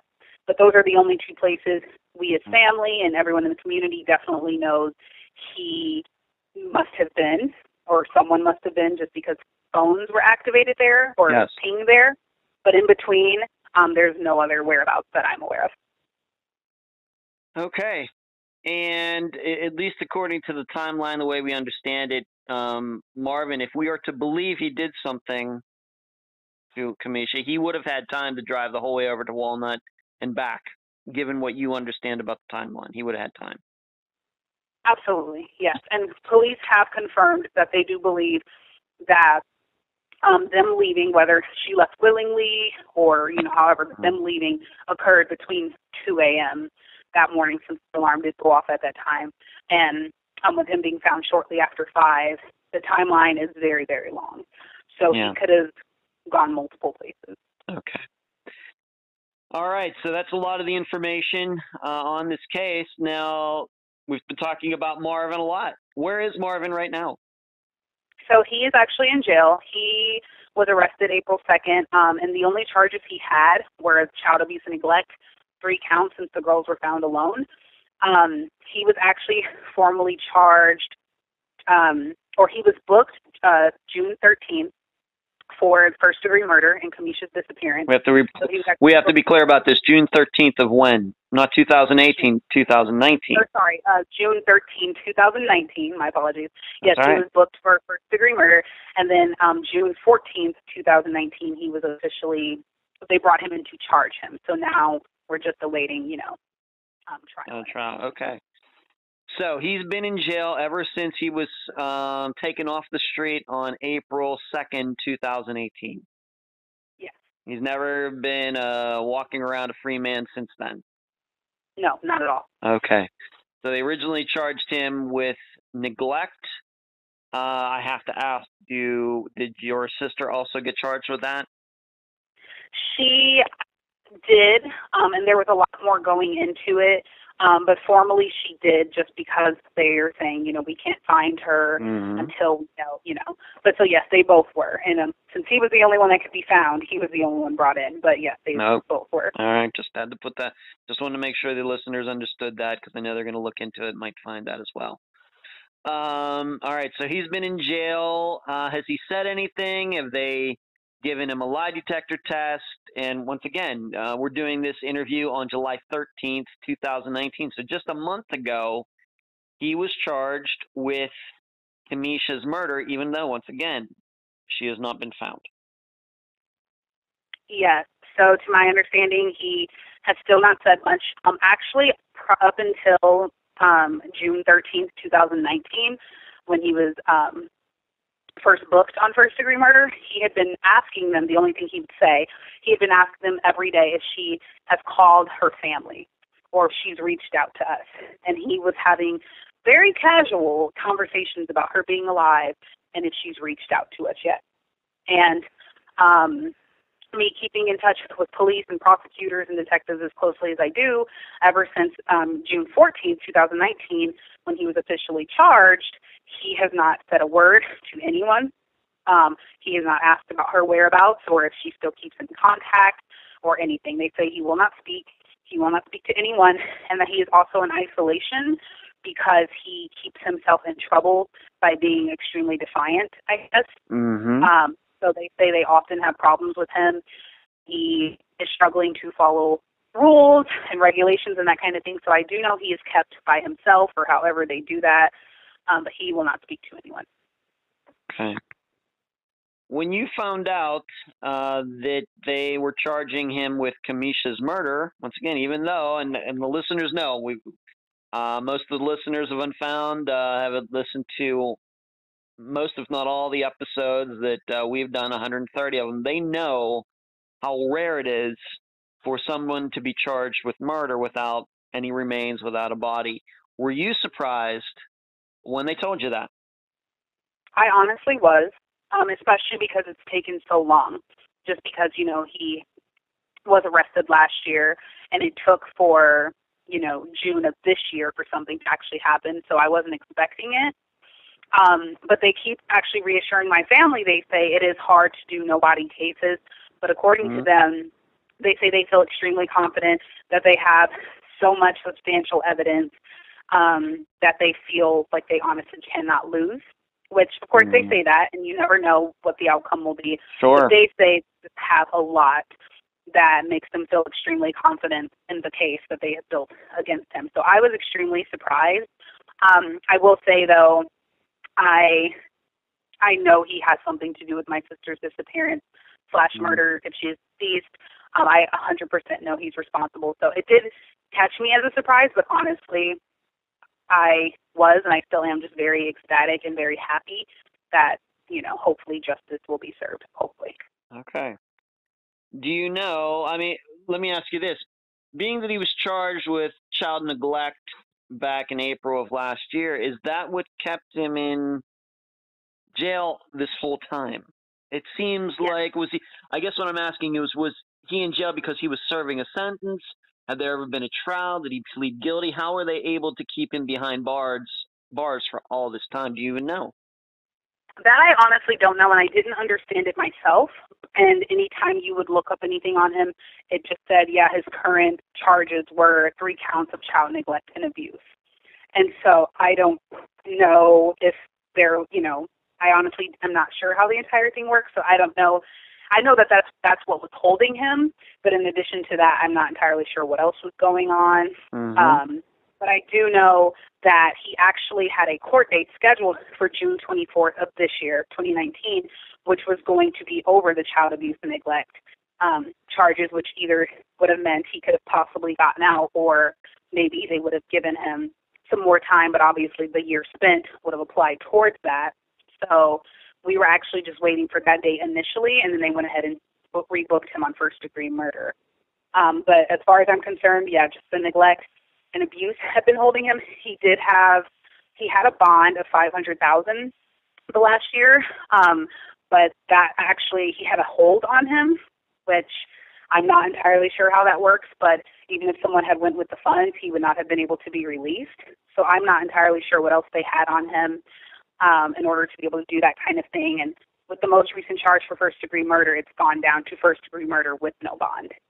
So until, we move forward, that's pretty much. Okay. Do you know if he's ever taken a lie detector test? And do you know if prosecutors, once again, if you can say, if you can say, do you know if he's ever taken a lie detector test? And do you know if the prosecutors have ever talked to him about maybe giving him a deal if he were to give up Camisha's location? I do not know about a lie detector test. I have asked before, and I was never given a direct answer. And as far as prosecutors going in and talking with him, they still aren't telling us much, especially we have a preliminary trial actually coming up here soon.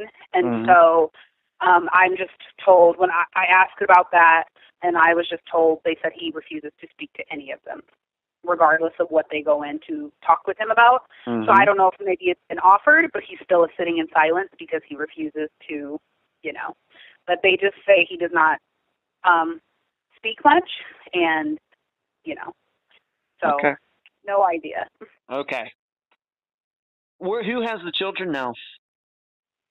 So the children are actually with my mom. It's been a long battle the last few months because we had multiple custody hearings, and he was actually fighting for his rights for them so he could send them with his family in New Mexico. He has officially lost all rights, in addition to Camisha losing them, but, since she can't be found. So my mom, they are technically still wards of the state, but my mom is their guardian, and initially the hope is to just be able to adopt them and, make it official. But as of right now, she's their guardian, so they're with her full time, and they're doing pretty well. Okay. All right. Okay. So it's interesting to me that he doesn't want to talk much about Camisha or anything, but he obviously is finding his voice when it comes to trying to get custody of his children, even though he's behind bars. Yes. So he is able to talk. It's just he chooses to talk when he wants to. Yes. Oh, absolutely. Very selective, and I feel like maybe he will only truly voice something if it's going to benefit him in the end. They really say he does not say anything. He actually has not mentioned anything positive about their 18-year relationship. They said the most he's ever said about her was either his consistent, I don't know where she is, or has she called her family yet. But they said he refuses to talk about their relationship. He refuses to talk about, that kind of thing. And it's always, well, he just wants the kids. He wants the kids. And with us going through all of these hearings for custody, the children themselves, they have never actually gone to court with us. However, they write letters every time we had to see a judge. And so they wrote and they drew pictures, which very disheartening. They drew pictures of him hurting their mom, things they have seen in the house, or of him yelling and hurting them. And so they wrote letters to the judge telling her how terrified they are of him, and if he ever got custody, they would run away or they would try to hurt them themselves when they're bigger. And so that's played, I think, a huge role because they're honestly terrified. They have, we never bring them with, but just in their letters they say, we're very scared. He did this and this to our mommy. He's going to do this to us.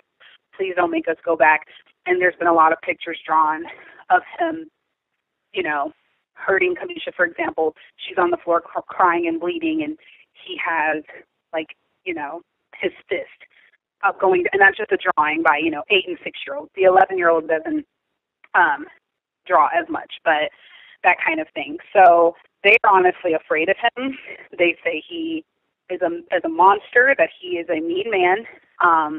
They have mentioned, and they don't like to talk about it often, but at least to me, the most I've gotten out of my nieces, they say he was abusive towards them too, but they would never tell me how. And Camisha has honestly never told me anything he's done to them.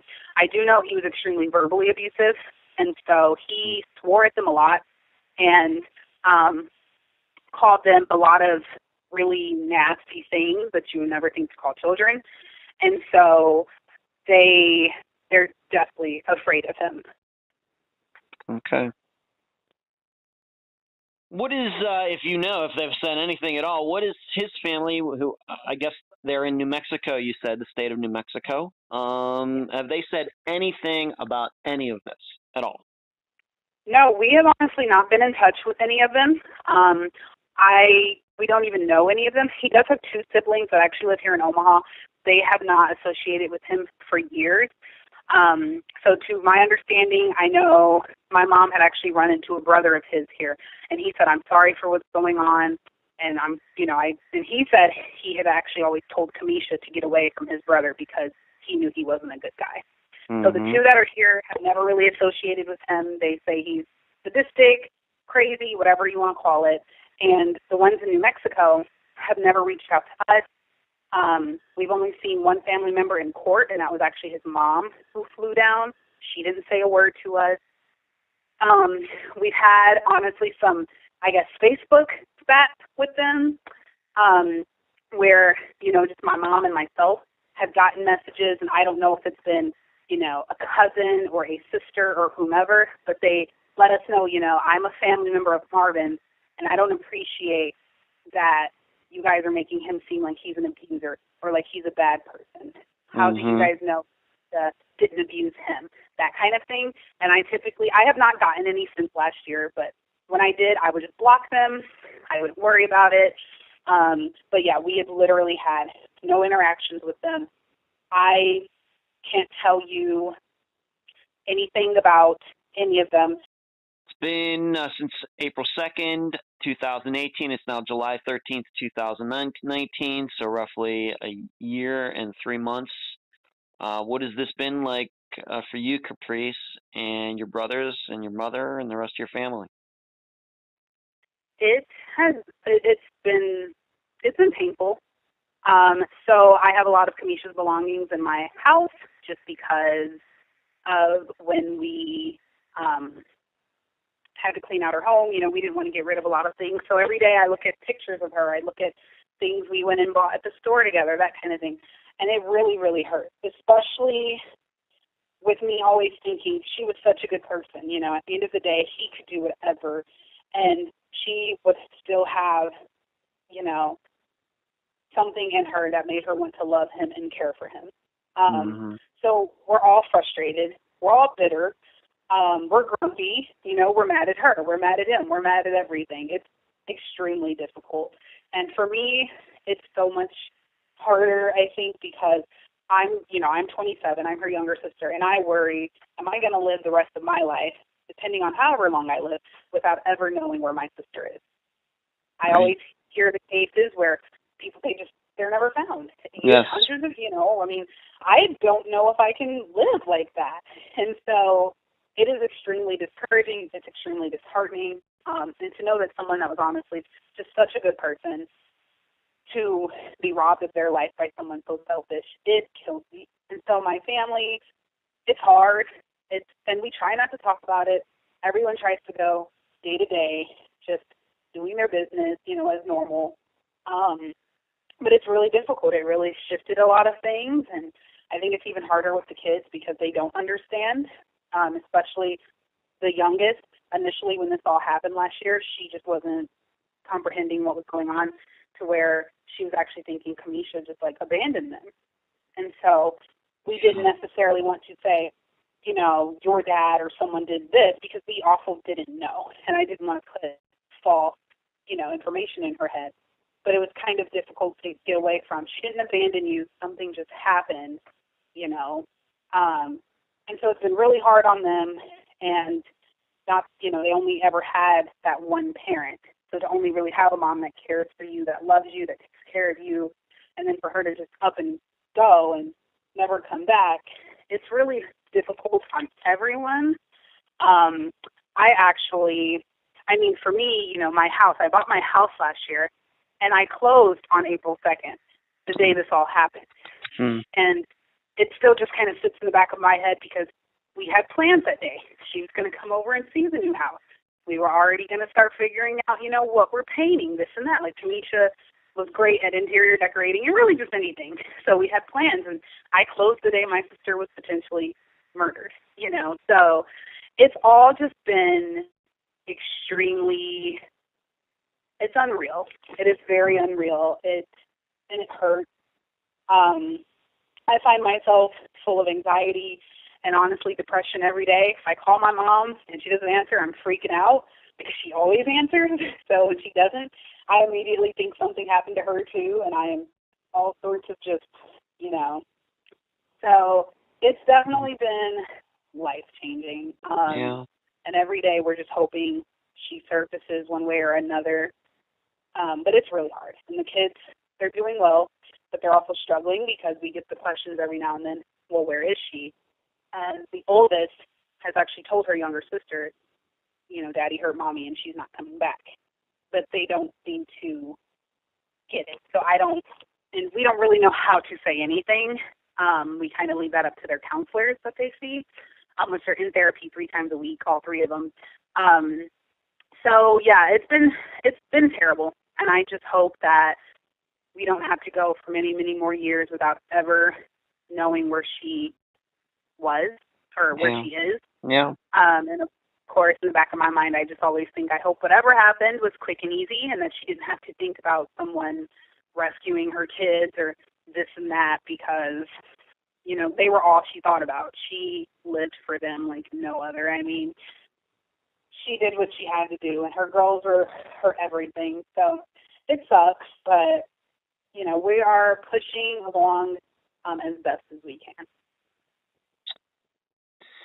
You know, you look back, once again, you're, like you said, 27.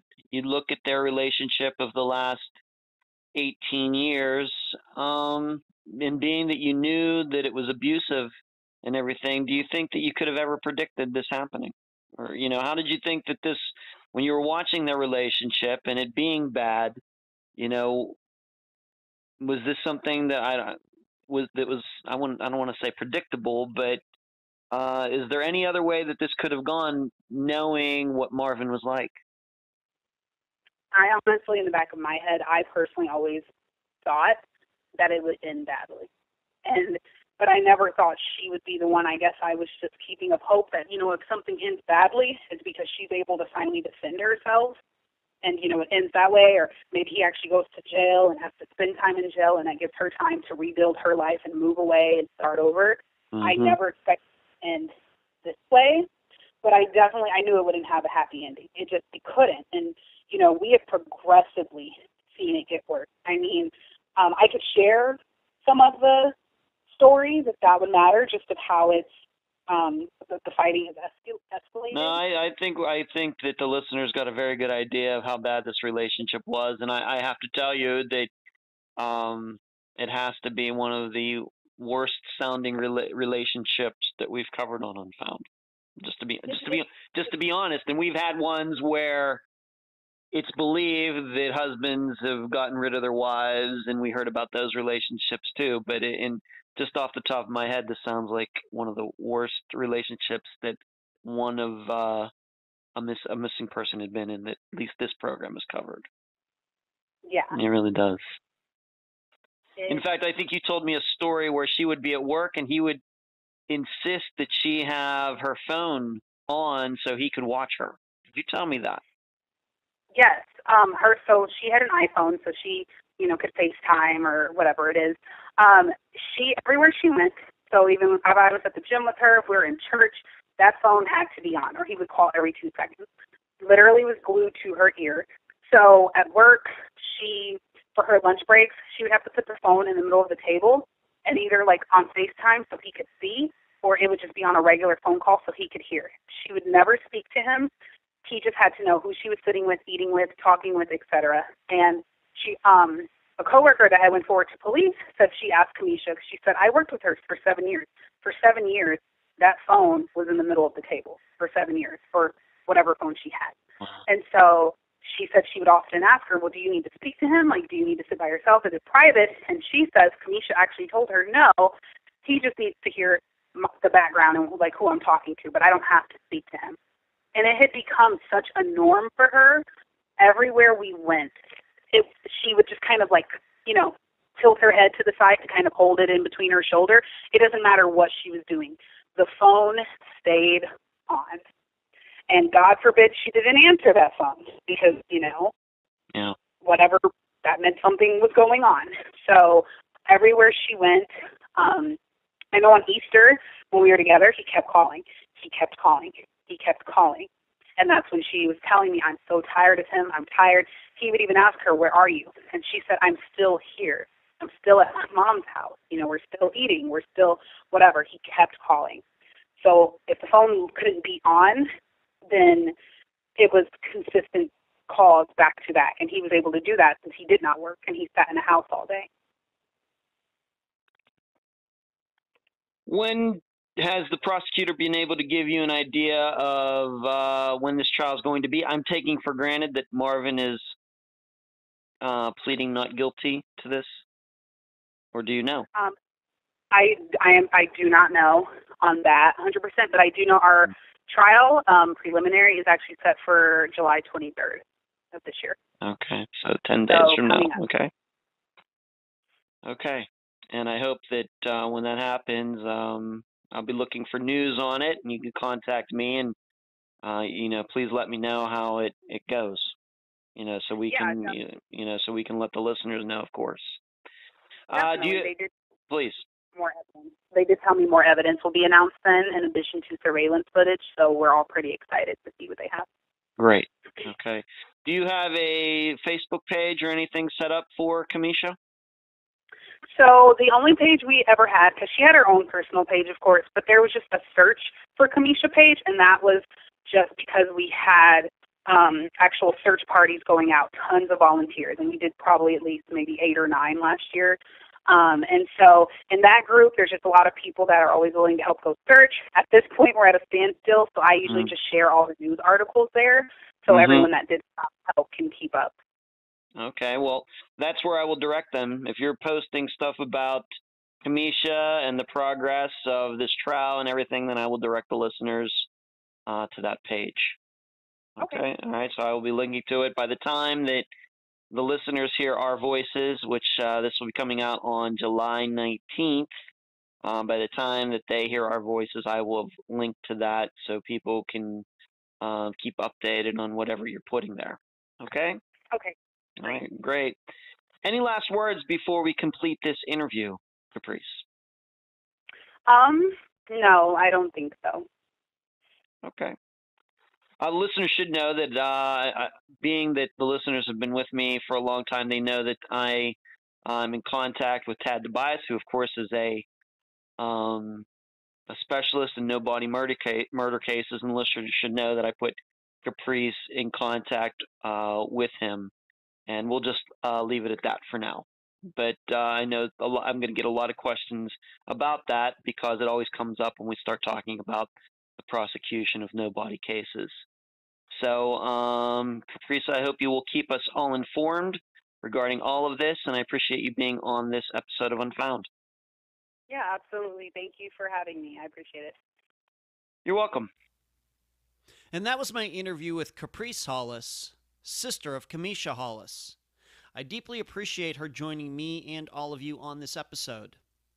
From all the facts we went through in the interview, I think we can certainly determine what prosecutors believe happened. Camisha told Marvin she was going to leave him. He drugged their daughters, then killed Camisha. He then took her body somewhere and dumped it, then got rid of the car in the parking lot where it was found. What we don't know is if there is any solid evidence to back that up. Yes, we have the circumstantial kind. but I'm sure some defense attorney will try to paint a different picture with the exact same facts Caprice and I talked about. Hey, there's a reason so many prosecutors want nothing to do with no body cases.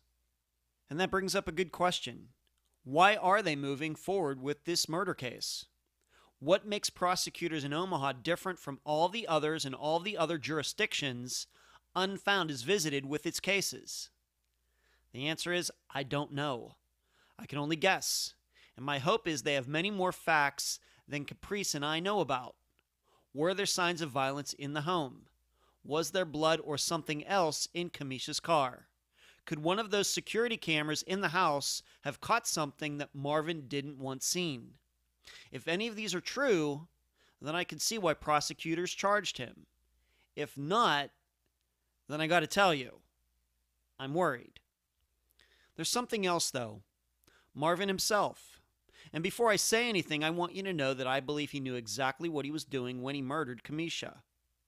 But his behavior over those 17 years of their relationship could be used as some kind of diminished capacity defense. Because as much as Marvin's actions were controlling and obsessive, etc., I have no doubt he also has some kind of phobia toward people and public places. And it wasn't some show he was putting on all those years. I believe it was real. And I am sure the defense will be able to find some psychiatrist who will get up on the stand and say Marvin's fear was a sign he didn't understand how the world works, meaning he didn't understand his actions. Hey, I've heard crazier defenses that worked. So all I can say to those Omaha prosecutors is, we'll be watching you. I'll leave the rest of the theorizing up to you. And that's the program. If you found it informative, please go to the app that you use to listen to Unfound and give this podcast a nice review. I thank you for listening. I'm Ed Densel, and you've been listening to Unfound.